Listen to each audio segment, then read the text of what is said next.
revolves around critical post-traumatic growth among individuals and communities, as well as examinations of Blackness and anti-Blackness in communities and institutions. Welcome, Dr. Ault. Again, I would like each of you to type in your positions so we'll know who the audience is. It will be interactive, so you're welcome to enter the chat room ongoing, and we will go ahead and begin with Dr. Ault. Take it away.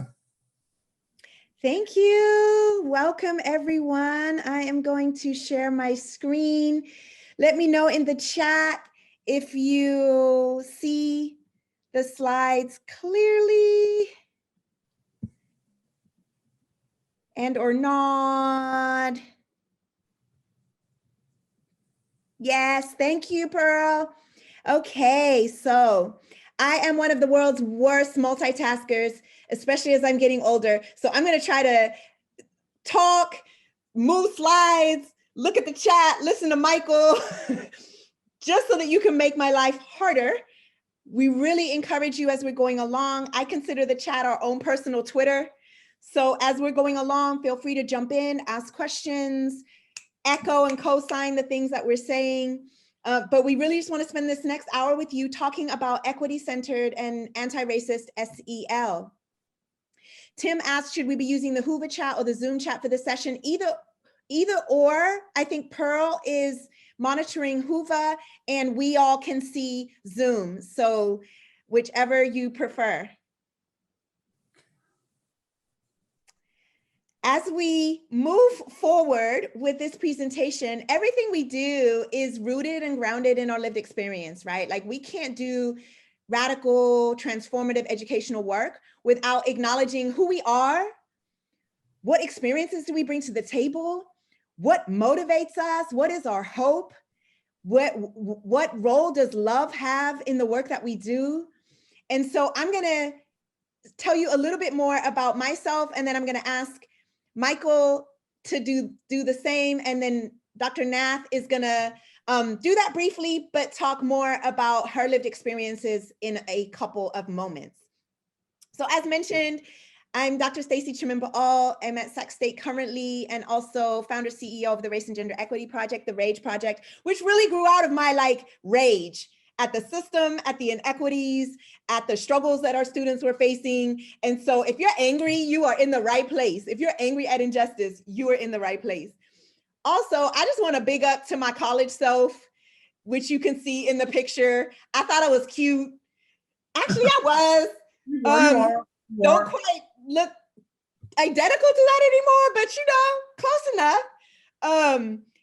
This moment in my life was the first time that I was an engaged student. College was my first time being an engaged student. I had a disengaged experience as throughout primary and secondary school. I was born and raised in the UK. So I was a part of a very traditional, linear, top-down, hierarchical, formal education system, which I think served me well in college, but didn't always meet my needs. When I immigrated to the US at 16, it took me about 6 months to transition from being a Black Brit to being a Black American student and really understand the differences, the racialized differences between the educational systems, and how I navigated was directly related to my intersectional identities. Dropped out of high school. I am they, I am we, I am the students that we're talking about today. And it wasn't, like I said, until back then you could go to community college without a high school diploma. And so I snuck on in there at 18 with my year-old daughter and transitioned through Merced Community College. I don't know if anyone's from the Central Valley in the house, but Merced Community College to Sacramento State, and then to USF, where I got my doctorate in international multicultural education with the emphasis in human rights. So my work, my heartbeat is our young people that we're talking about today. And whether, we call them at promise, at risk, historically marginalized, generational inequities, right? Those are the focus of the students that we want to talk about, and how we can use social emotional learning as a vehicle to not just engage with the unique identities and communities and families that our students have, but also unpack and dismantle some of the inequities that exist within our system. So that's a little bit about me. Michael, do you want to share anything else about you and what brings you to this work? That's hard to follow, Stacy. That was interesting. Can you hear me?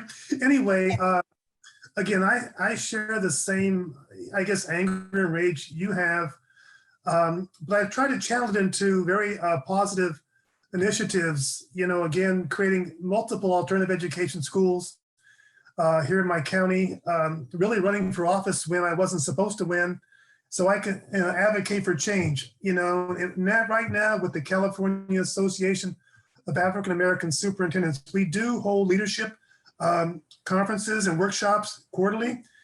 And I encourage young Black professionals in this field to participate in our CASA events, because we know how difficult it is for an educational leader, a Black educational leader, to be successful in a higher educational role. So I encourage that, but I'm pleased to be here and work with you. I think we want to empower the participants and again, make this an interactive presentation. So thank you, Stacy. Absolutely. And y'all gonna have to wait about 30 more seconds to meet Dr. Nath, because Veena's gonna talk a little bit more about her intersectional identities in the lens of intersectionality. Do you have a couple words before we move on, V? Yeah, I just wanted to say that Stacy and I, we met when we were attending Sac State together. And so since she had to go with her college picture, I had to add mine too, because you can tell by the big bow in the back, and the white stripe on the side of the jacket. That was back in the day. And yes, we have changed a bit, but we still look good. The shoulder pads, we're not gonna talk about the shoulder pads. The shoulder pads for sure. Thank you. And so before we start talking about anti-racism, equity, social emotional learning, we want to acknowledge that these are hard conversations. And while this presentation is just going to scratch the surface, I will offer up these group agreements that you can take and use as you're having conversations on your campuses around issues related to race, racism, and equity. In the chat, go ahead and let me know which of these resonate with you. Which of these group agreements are you already using inside of your classroom? These can be differentiated for any grade span. And I will, when I'm not talking, because I cannot multitask, I will put the slides into the chat so that you can see and take and use anything that we share with you today. You'll have access to. So in the chat, let me know what's resonating with you in terms of these group agreements. How are you using group agreements currently? Elise says, number 4 forces us to examine our own privilege and power. Absolutely. And this can be not just among white folks, right? This can be among practitioners and educators of color as well. We have to examine our own privilege and power as educators of color and how we show up in a space, because there's a hierarchy within education that exists, right? So we have to do the work to unpack that, name it, and then share power with our students, our teachers, our staff members, our parents, etc. Thank you so much. Anyone else as we go along? Yeah, I have one. Can you hear me, Stacy? Yes. Number 5 allows a space to criticize ideas, not people. That's challenging because, a lot of people don't take criticism well. And how have you been able to navigate that to really initiate change? Are you asking how? Yeah. Yeah, so in our classroom, we use iMessages. We talk about not saying you did, or you always, or you never. And we really encourage conversation around what is the issue or the situation that we're trying to resolve, alleviate. What is the conflict? How can we name that versus criticize a person? Because we are all indoctrinated by this same system, right? Like regardless of our racial, ethnic, gender identity, we are all operating within a system of white supremacy, within a system of heteronormativity, which is when heterosexualism is the norm, within a system of gender-based bias, Like this is the system that within which we operate. And so we all are going to make mistakes, and we need to be able to call them out without criticizing or attacking someone else. Kristen says, take space and make space. Resonates. And it entered her shared agreements on Monday through a student. Yeah, we used to say, step up and step back, and then realized in our evolution that that's ableist, right? Like, what if I don't have the ability to step anywhere? What if I don't have the ability to walk? And so these agreements will evolve as we become more sophisticated in our lens of equity and what we mean when we talk about creating an equitable environment. Absolutely. Thank you. Okay. Yes, Tim says, I love this list and I like to allow students to propose their own agreements. Absolutely. And, you know, students are way more creative than me, right? Most of these came from my own students. I'll be our college students, but most of these come from my students.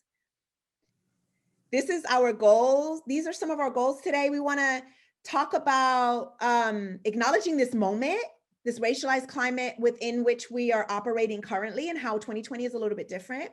We want to offer a holistic framework to addressing inequity and explore social emotional learning as an entry point to discuss racial and gender equity, as well as uplift coaching as a methodology for change. Stacy or Veena, you know, Jane asked, trust is organic. How do you build trust? Maybe Veena can take that one. Organic trust is fragile. So how do we build trust supported by our actions? We will be talking about this more in the coaching section, at least a little bit, but it's through developing the relationships. That's how you start to develop trust. I hope that I can expand on that a little bit more in a little while. We'll get back to that. Okay. That's a really great question. It's an important question. Yeah, and it's especially when we're talking about historically marginalized populations of kids, right? Like, I don't trust you. I don't know you. I don't trust you. I don't trust systems. I don't trust teachers. And so this is the hard work. And how do we nurture the relationships with our students and then with each other? So then when we're, you know, sometimes a student may take longer. And how do we have the encouragement to keep doing this work when we're still continuing to build the trust? And I think that question also applies to the adults in the system as well. So not just the students, but also the adults, as far as how do we lead them towards change? If we're going to have honest conversations about bias and race and all of the different parts that come with working in equity and social and emotional learning. Yeah. I can tell you from a superintendent standpoint, I think you have to live by your word. I think to build that trust, you have to live it every day, even as a teacher. I think once you take it back and not, and make it sort of gray, you lose it. You don't get it back. And so it's an everyday occurrence where you lead by words and actions, and probably actions more than words. Facts. Thank you. So I also want to acknowledge where we are in 2020, right? Like, we started doing this work around using, being intentional around using the social emotional learning space to address issues related to racism, race, and equity before 2020. And I think 2020 gives us a unique opportunity in the middle of this crisis, right? Like, there's the opportunity for us to lean even more so into these difficult conversations about race, about bias, about racism. That being said, we also are recognizing a resurgence of overt forms of racism in society, right? So we're dealing with, depending on your student population, you may be dealing with students and or staff members who are empowered to exhibit racialized and racist behavior. And so we want to name that and talk about how this crisis, not just 2020, right? But anytime there's a racialized crisis on your campus, it can be an opportunity for you to lean into this work. Also, I think that, we've got to name the fact that adults are empowered to display racist behavior, and children are watching. And there is an increase in racial incidents in K-12 education. And I think that we would be remiss to think that racism only happens among, like, in this black-white binary, right? Racism happens in communities of color. Racism happens among historically marginalized populations. And we want to make sure that we are creating a safe environment, not just that attacks and dismantles racism, but that also uplifts other intersectional identities and makes space for all, right? And so that brings us to intersectionality. And I'm going to turn it over to Veena. Before you do that real quick, Veena, on crises, I got to use the example of Stacy Abrams in Georgia. I don't know if anybody from in here is from Georgia, but I think by taking that crisis and turning it into positive action, we can make a change. And I think that's essential as we work with our students to think how we can make a positive change by getting Black folks out to vote. That was huge. All right, you're on, Veena. All right, so my doctoral research was on intersectionality. It was focused on Black and multiracial women of color. And I think that intersectionality plays such an important role in who we are and how we address, how we look at life, how we address things, how we name things. Just to give you a little bit of background on intersectionality, it's a framework that was created by Kimberly Crenshaw in 1989, who was an attorney. She wanted to develop a framework that examined and acknowledged the impact of racism and sexism and other modes of discrimination that lived within our system. And the framework really refers to the social and economic and political ways that identity-based systems of oppression and privilege connect, overlap, and also influence our access or the lack thereof to different things in our community. One of the reasons why we really wanted to focus on intersectionality, or at least address intersectionality, is because it plays a role in the systems of privilege, the systems of power, and the systems of race that clearly exist within the systems that all of us have grown up in, that we've been conditioned in, that we find ourselves when we look at education and what's happening in our educational system. All of these different pieces play a role. So as you can see in intersectionality, there's a person in the middle. But when you take account to the culture, a person's ability, language, immigration status, gender, age, sexual orientation, et cetera, et cetera, et cetera, everything that contributes to our lived experiences, it really determines who we are. It determines how we look at life. It determines how we interact with others, how we see our position within society, and basically just like how we live our lives as a whole. Can you move to the next slide for me, please, Stacy? So an example of this is, that's me, the picture at the bottom, that's me when I was a fourth grader. And I'm sharing this example of myself because we're really working on being transparent and being honest about our own lived experiences. So as we look at intersectionality, I can say that I was a female, I grew up middle class, I was multiracial, I was mixed with East Indian and African American, but I was being raised by my East Indian mother, who ended up getting a divorce from my father when I was about 2 years old because my father became incarcerated. So I was the daughter of an immigrant. My mother is also from the Fiji Islands, and my mother was a teacher. I was also living with non-disclosed sexual trauma, which happened to start when I was a fourth grader, by a relative. It went on 4th through 8th grade. So then when I was in high school, I became rebellious and I started acting out. Now, when I got to high school, I attended a predominantly white high school. I didn't really have any significant relationships with any of my teachers, probably from 7th grade all the way through 12th. I was a good behaving student, so I wasn't seen as a troublemaker. I didn't cause any problems. You know, I was kind of under the radar. I wasn't an athlete. I didn't really join any clubs or anything. I was just kind of floating through the system. And quite honestly, about a month before it was time for me to graduate from high school, a counselor reached out to my mom and said, hey, your child is not going to be graduating from high school because they're deficient in units. And they have a 1.8 GPA. So my mother was shocked because she was a teacher. She came here and she just took it for granted that everything was going fine. Nobody's contacted me, everything's going well. Now, while I was kind of floating under the radar, I also learned how to manipulate the system of education. So I would cut school. I would go visit people on other campuses, you know, get my party on, whatever. But I would call in my absences with my mom's Indian accent, and I would excuse all of my absences. So also when I was back in 4th grade, I was in a program that was called MGM. It was the Mentally Gifted Minors. So I was a very high performing student, and I knew that I was mentally gifted because of the label that had been placed on me, right?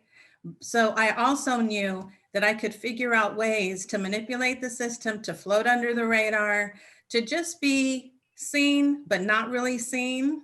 So in essence, when I got to high school, I managed to be invisible. Nobody was paying attention to me. I was just floating through high school. I was floating through middle school. But the whole time I was going through not knowing how to process the sexual trauma that I was experiencing all at the same time. So when we talk about social and emotional learning, we really need to think about who are the students that are showing up to schools. Who are the students that are showing up into our classrooms? Whether we are a superintendent, an administrator, a teacher, a parent, somebody from the community that works within the school systems, we all really need to take a look at who are the students that are showing up. Are we allowing our students to be invisible, and is that acceptable? Next slide, Stace.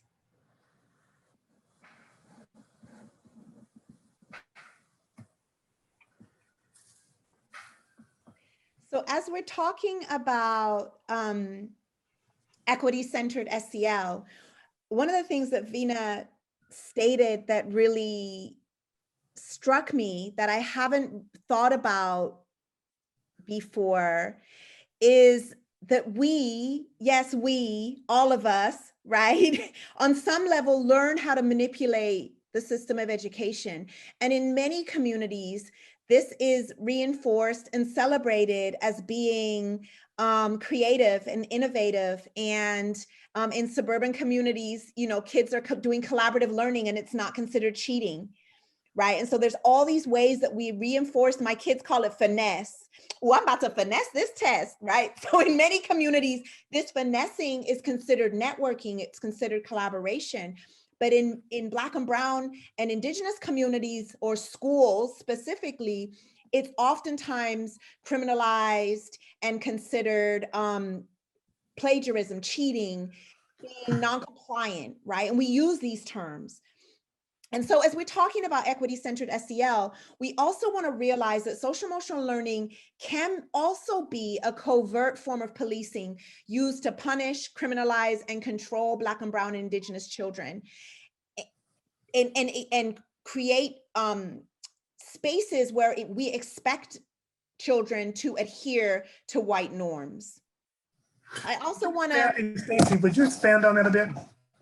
Yeah, so, you know, social emotional learning was built on the premise, right, that if we teach students about expectations and how to behave, and we'll talk a little bit more about the specifics, right, responsible decision making and self-awareness and self-management and social awareness and relationship skills. If we explicitly and implicitly teach all of these things, then children will behave better and then they will learn. But as Elise says, who decides what that how to behave looks like? And how do we ensure that as we're creating equitable spaces where we're sharing relationship skill building, that we're not also criminalizing students who don't do it the same way we do it, or who don't do it the way that it's been expected, or the norms, right? If we're thinking about group agreements and group norms and classroom norms,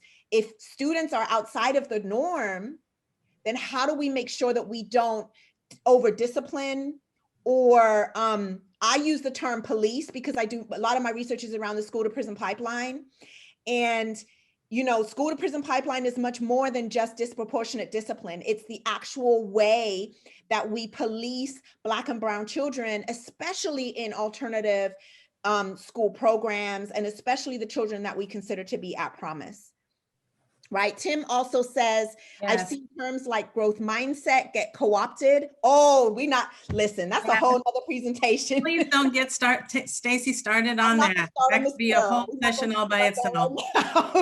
But you're absolutely right, right? Like this ability to get up after you've fallen down, this ability to be resilient. Most of the young people that we work with on a daily basis are hella resilient. Right? Like they continue to show up. Veena described such immense resilience in her ability to continue to show up at school in the midst of all of her trauma, right? Even if she was calling in absences, even if she wasn't there every day, and the fact that she was able to graduate, even if she pulled it out at the end, right? Like that is growth mindset. But oftentimes we use it in a way that demeans the resilience, resistance, and growth that's already existing among our students of color. Another piece that I'd like to add to that, Stacy, is the other piece. We're holding students accountable for their own learning, right? Like when we're in education, we're saying we want to hold students accountable for their own learning. Why are we doing that? I know we're talking about growth mindset at the same time, but why aren't we holding teachers accountable for the students' learning in addition to students being held accountable for their own learning?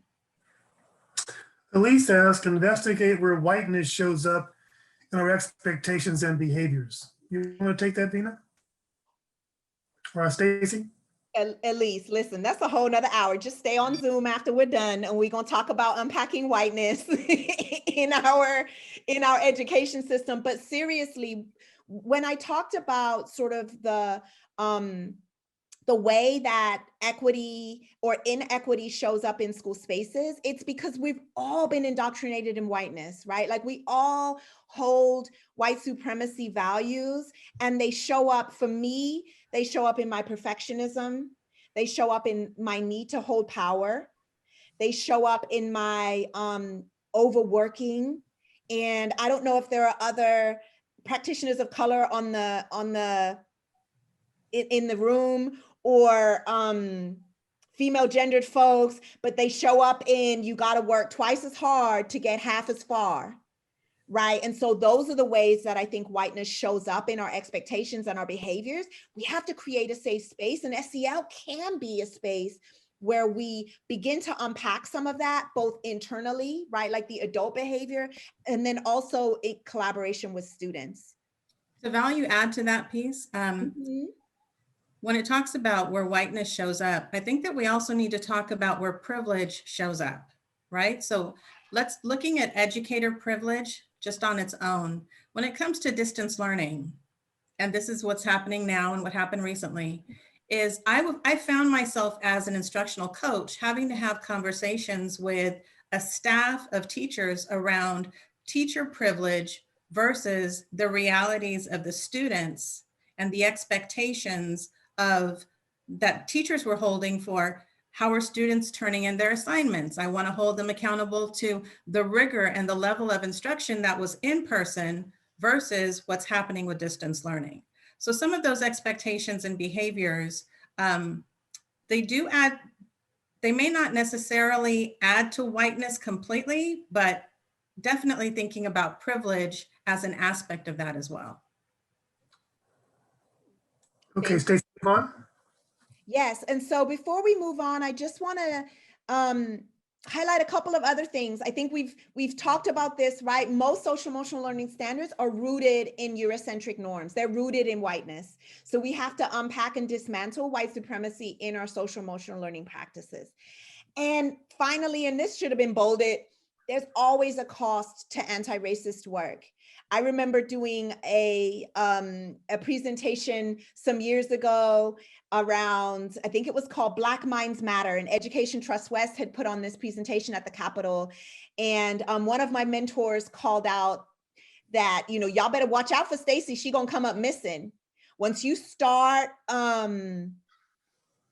challenging whiteness, challenging white supremacy in your school spaces, either as an administrator or as a teacher, or even as a parent, that's hard work and it's going to cost you something. So make sure that you're surrounded with accomplices and co-conspirators. White folks, make sure that you're centering the voices of Black and Indigenous people of color, and taking some of that labor. And then also attend to your own healing. We're going to talk next about trauma. And so because before you go on, I think as you mentioned, bring up white privilege and whiteness, but I think, and the reason the cost of the California Association of African American Superintendents exist is so we can be in positions of power and make a difference. So if you're a leader, as I was a superintendent for 12 years, the teachers or my administrators had no choice but to follow in a anti-racist curriculum and equity series. So I think it's important for all of you there to really think about how you can initiate change, because you're right. If you are an instructional aide, maybe a teacher, and you are, let's say, a rabble rouser or something, let's just use that term, you don't get hurt as much. So I can't say it enough how important it is to find yourself in positions of leadership so you can initiate change at a higher level and a broader level. Thank you. And I think I also bring up educational privilege. I think Veena mentioned this, and remind us here that just because we are administrators or teachers of color doesn't mean we're committed to anti-racist work, right? And it doesn't mean that we have the ability to recognize our own implicit bias.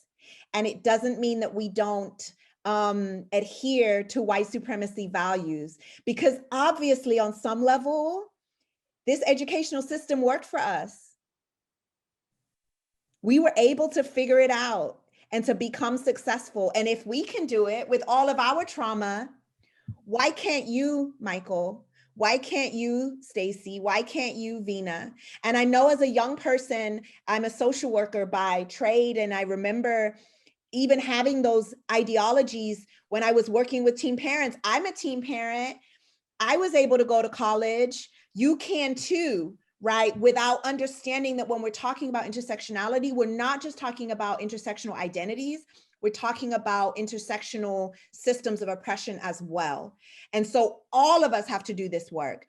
Just because I'm an educator or administrator of color doesn't make me immune to having biases about my students.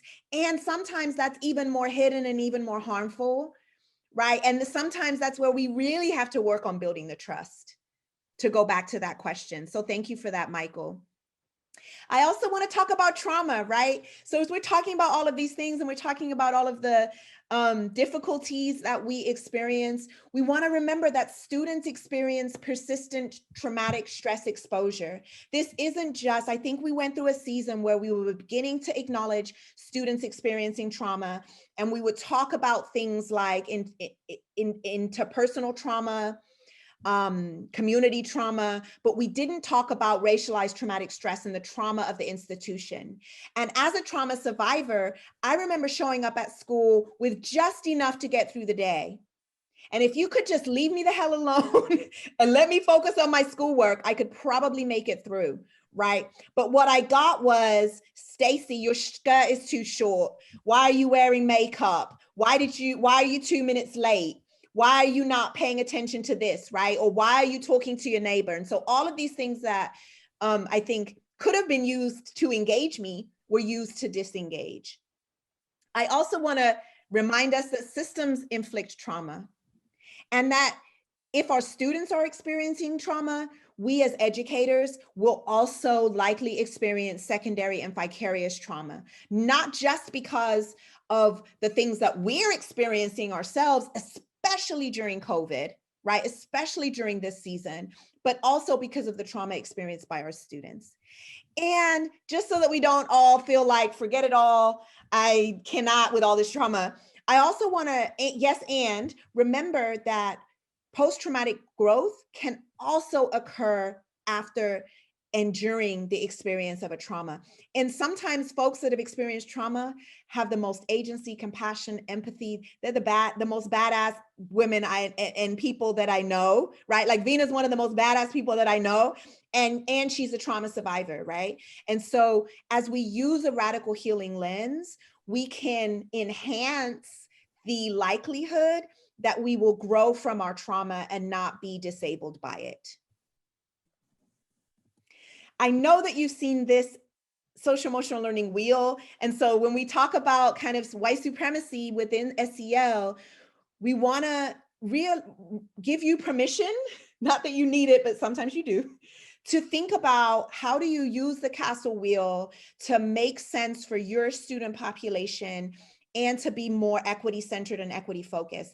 And if you go to castle.org, CASEL, there's an abundance of resources around equity centered SEL. But I just want to share some examples of my homies out in Austin. I don't know if this is international, if there's anyone from Texas, but Austin Independent School District has done a lot of work around safe, inclusive, culturally responsive, academically engaging, and equitable learning environments, and being really intentional about equity-centered SEL. So they've taken this castle model and they've added things like sense of belonging and cultural consciousness, self-identity and agency, academic tenacity instead of growth mindset, and curiosity, right? And so want to keep that in mind as we move forward talking about equity-centered SEL. We also want to stress the fact that SEL has to be holistic, right? Like this framework that we're talking about has to be used in a way that meets not just the needs of our students or not just explicit curriculum, but also attends to youth voice and authentic youth engagement, aligned policy and administrative support, parent engagement and leadership, and curriculum and teacher support. And this framework came out of some work that Veena and I did in a small suburban charter district around equity-centered SEL. And we were really intentional about not just coming in to do kind of culturally inclusive or cultural sensitivity training, but to engage these 4 areas in developing their own framework and their own strategies for their own school. Because otherwise it becomes, you go to the training, you get the binder, you put it on the shelf. And the area that we're going to specifically focus on is curriculum and teacher support and coaching. And so I'll turn it back over to Veena. So I've been coaching for the past 18 years now. And as I put this slide together, I was thinking about all of the learnings that I had gleaned from people that are considered to be the gurus when it comes to the field of coaching. So, you know, Jane Kais, Pat Wilson O'Leary, Elena Aguilar, Jim Knight, so on and so forth. So as we look at coaching, most often we start from providing professional development and looking at data analysis. But we also have to move into building trust with the people that we're working with, because if you're going to be an effective coach, you have to have trust. Trust means meeting the educators where they are, identifying their belief systems, and through coaching conversations where you build relationships. The question that we had earlier really caused me to pause and think about, in this particular situation, we're talking about the adults in the educational system. However, a lot of this applies to when we're also coaching and working with our students and developing relationships with our students as well. So Next, we move into the variant coaching positions. You have your non-directive coaching and you have your directive coaching. That encompasses the listening, the paraphrasing, summarizing, and working with people to become reflective practitioners of their own practice. You also have directive coaching, which is, for example, when you have a new teacher or you have someone that's new in the system and you just need to provide guidance, make suggestions, or just tell them what to do because they're in a place of just being kind of stuck. As a coach, we helped people to get unstuck so that they can achieve their own level of success, and we provide support in different ways. So that moves into differentiating the coaching piece, right? If you meet a person where they are and you can figure out what their needs are, what their goals are, you can help them to reach their goals. So when you're differentiating your coaching, that might be one-on-one coaching.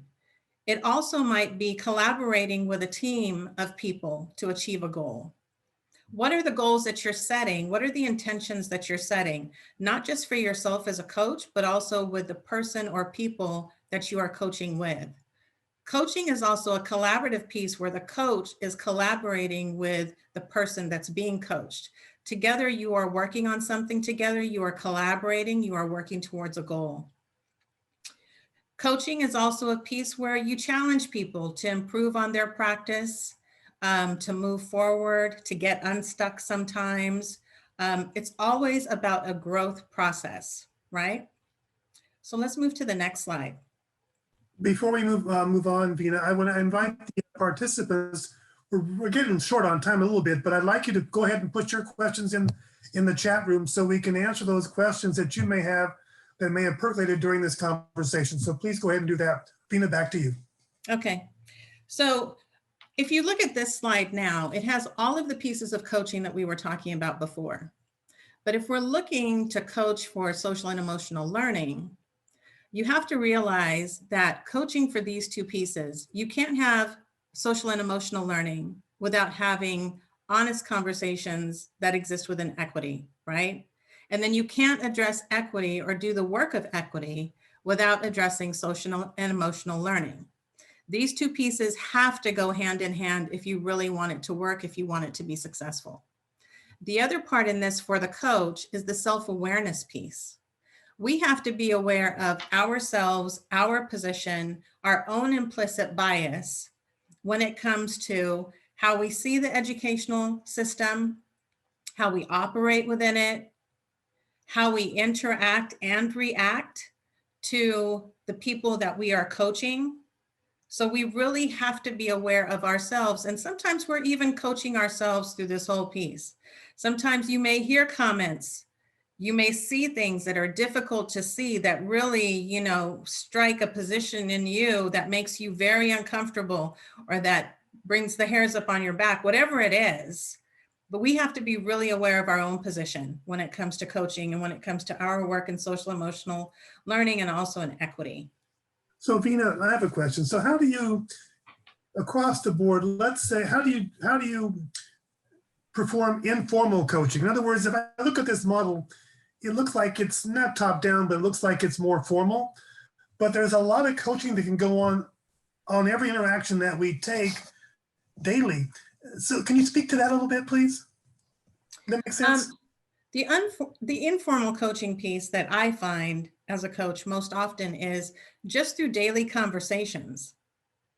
The interactions that I have with administrators, teachers, directors, superintendents, sometimes they'll bring up an issue or they'll feel the need to vent or share, or we're talking about particular things that are happening in the district, right? Working on improvements. And sometimes through those conversations, you have opportunities to interject about social and emotional learning, interject about equity. Sometimes it's just giving a person a piece of information that's sort of like a nugget of information that allows them to just move forward, or it answers a question, or you help them to start thinking about options, like let's brainstorm some thoughts around that together.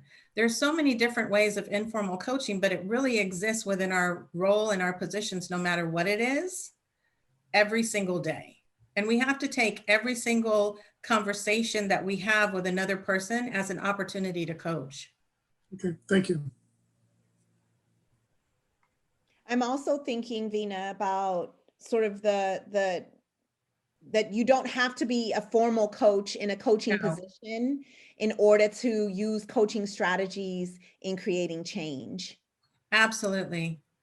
You don't have to have the title to wear the coaching hat.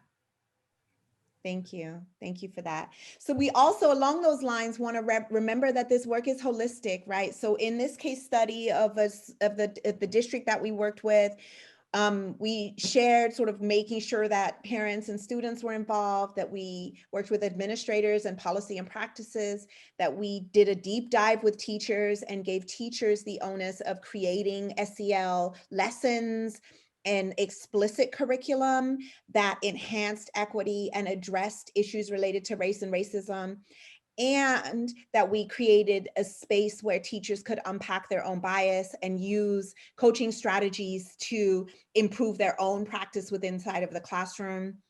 But it was really embedded in the culture of the entire school or district.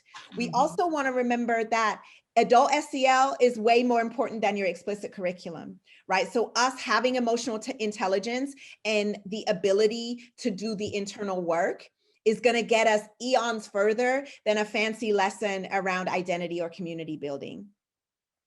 We want to make sure that we're including parents in decision-making and equity planning.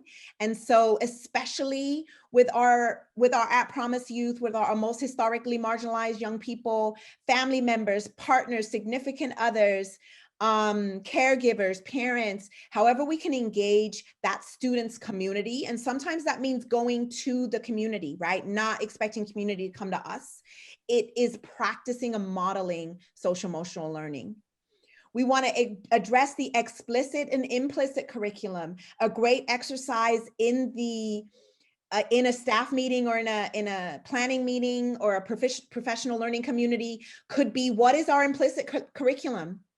What are we saying without saying it? What are the hidden practices that we don't name, or we haven't necessarily named, but that either impede or enhance our social emotional learning? And having students engage in that exercise as well. Because if nobody knows what your school like, the students gonna know and be able to articulate in leadership positions, paid if possible, right? Or at minimal extra credit, where they're able to name what is that implicit curriculum. And then finally, being laser-like focused on social justice and naming those systems of oppression and being focused on abolitionist teaching. Here are just some ideas when we're talking about abolitionist teaching. The Abolitionist Teacher Network really has done a lot of work and has an amazing toolkit that I can also put in the chat in a moment, that allows us to really examine the link between anti-racist and equity work and abolition and social emotional learning. And they encourage, again, incorporating explicit social emotional learning lessons that explore intersectional identities and community building, both inside and outside of the classroom, and engaging with students in the development of those lessons. We also want to implement anti-racist curriculum that centers the beauty, joy, and resiliency of Black and Indigenous people of color, right? Because oftentimes when we change the words from at risk to at promise, but if we're not being explicit in our anti-racism curriculum and dismantling those systems of oppression, then all we've done is change the name, right? We want to identify and abolish harmful policies and create healing-centered policies and practices. We want to ask ourselves, what supports are in place to ensure students and families are socially, emotionally, and materially supported, especially during distance learning? We want to ask, how can our school be a place where you feel seen, valued, and excited to learn? And how can we use social emotional learning as a vehicle for this? And then finally, create a school-wide culture that is committed to restorative justice for all members of our school community. And so I'm going to stop sharing so that we can have our conversation.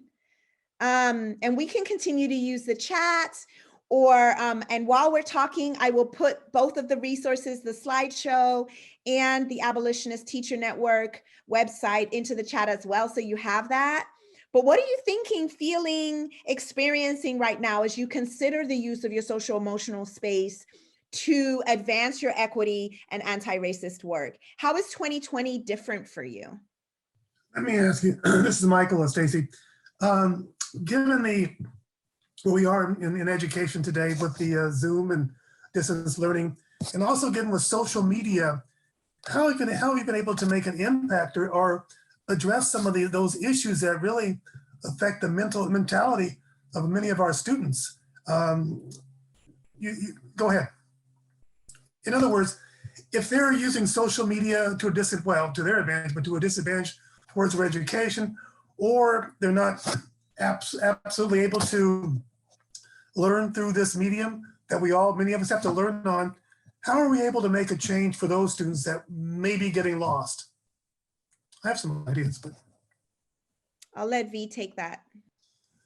That's a really good question. But I'll be honest, that is a very difficult question to answer right now as well. I know that in the district that I'm working in, that is the question that's at the forefront of everybody's mind right now. You know, distance learning it's extended longer than originally thought. And we really have to start having honest conversations about what does distance learning look like for our students? How can we become more supportive? I know that we have some school sites that are starting to bring in small groups of students. Well, that was the plan, that they were going to bring in small groups of students that we needed to target or focus on. So for example, the seniors that were getting ready to graduate, that all of a sudden their grades were starting to dip. How could we support them more? Now that our district has, our county has moved back into the purple tier, which is the highest level of caution when it comes to COVID-19, now we're having to ask ourselves that question again. If distance learning is not working for certain groups of students, how do we provide that support so that they don't fall completely short of any of their learning, so that they're not able to miss their graduation dates? Like, these are conversations that really need to be happening right now. you know what, I'd also add to that, we should probably put in place a post-COVID educational experience, because, okay, reality is they're going to lose 6 months, 8 months, 9 months, 10 months of learning. So, but how do we get more intensive once COVID is over, till we can provide extensive learning for those students to get caught up, like summer school loss, basically, same thing. How do you go back and catch that? So I think districts right now should be thinking post-COVID and thinking about how they can capture those lost months through, through home instruction, through tutorials, through whatever it may be. I think there are many ways to do that, because there's no doubt, because I have 2 grandchildren, I know they're not getting the best education they can possibly get, and one is dyslexic. So you can imagine how that goes. But what can we put in place moving forward post-COVID? There's a lot of unfinished learning. There's unfinished learning from how the year ended, 2019 to 2020. And then there's going to continue to be unfinished learning in this, 2021 year as well. I would extend this conversation to even look at the universities and junior colleges, as far as there's going to be students moving into those settings with unfinished learning as well. I have a daughter that has dyslexia. She's currently a senior in high school, and I've seen what, the loss of the socialization, the loss of in-person learning, the loss of actually walking up to a teacher, having that physical contact and being able to say, I need help. All of those pieces for our students are missing. I mean, we are trying to address it by having, office hours, teachers having office hours with students and things like that. But there really is a whole lot of unfinished learning taking place right now. We're sort of close to wrapping up our time. I probably want to get closing comments. Stacy, or you want to go, or Veena want to go first, but sort of summarize this whole hour and maybe next steps for the audience. Absolutely. Well, I'm going to sneak in my answer to the previous question in my closing comments, because I feel like we have the opportunity as we're thinking about 2020 and the racialized crisis and the pandemic, multiple pandemics, and all of the sort of trauma that we find ourselves in. We also are in a unique opportunity to create a new normal. We will have a new Secretary of Education, right? Like we will have students who have learned on varying degrees throughout this year. We will have students that we have to, Elise says recover, right? Like and re-engage. And so what opportunities do we have to think about ending high stakes standardized testing? You're seeing this in lots of schools around universities around the country, right? Like even in our own division, we eliminated the use of the GRE as an admission criteria because COVID and racism. Right. And so how do we really think about what does this new normal look like, and how do we engage students, especially Black, Indigenous students and other students of color and parents in that conversation? How do we think about what teaching evaluations should look like moving forward? Right? Like that's out the window in the same way that it used to be, because this new teaching modality is brand new for everyone. And we pivoted on a dime. We went from a 400-year history of in-person learning to virtual Zoom. Some folks didn't even know what Zoom was in like February, right? And we did that in 2 or 3 weeks in some places. So how can we also use this time to reimagine, especially for our most historically marginalized students, new opportunities for learning and new opportunities for engagement? And so your information for if participants want to get in touch with you, Dr. Ault, how can they do that? Yep, I'll add this to the screen and I'll let Veena give her closing comments. Okay. I just wanted to say that I want to acknowledge the students that are flourishing within this distance learning setting. I'm very happy about that. I also think that we need to be brave enough, and I mean we, all of us, need to be brave enough to normalize and have bold conversations around difficult topics, around race, around unfinished learning, around the systems of oppression that have become even more exacerbated during this pandemic. And we need to have the difficult conversations around putting students first. So that's my closing comment. And I want to thank both of you. It was a pleasure working on this presentation with both of you. And I would encourage the audience, if they want to learn more about the California Association of African American Students and Administrators, CASA, they go to their website. We are expanding. We may try to go national. I think it's a really important nonprofit, so I encourage you to participate in that as well. But I want to thank you, Stacy, and thank you, Veena, for your presentations today. To the audience, thank you for participating. And have a good day. Thank you. Thank you. Thank you, everyone, for joining our session. Thank you, Dr. Ault and Mr. Michael and Dr.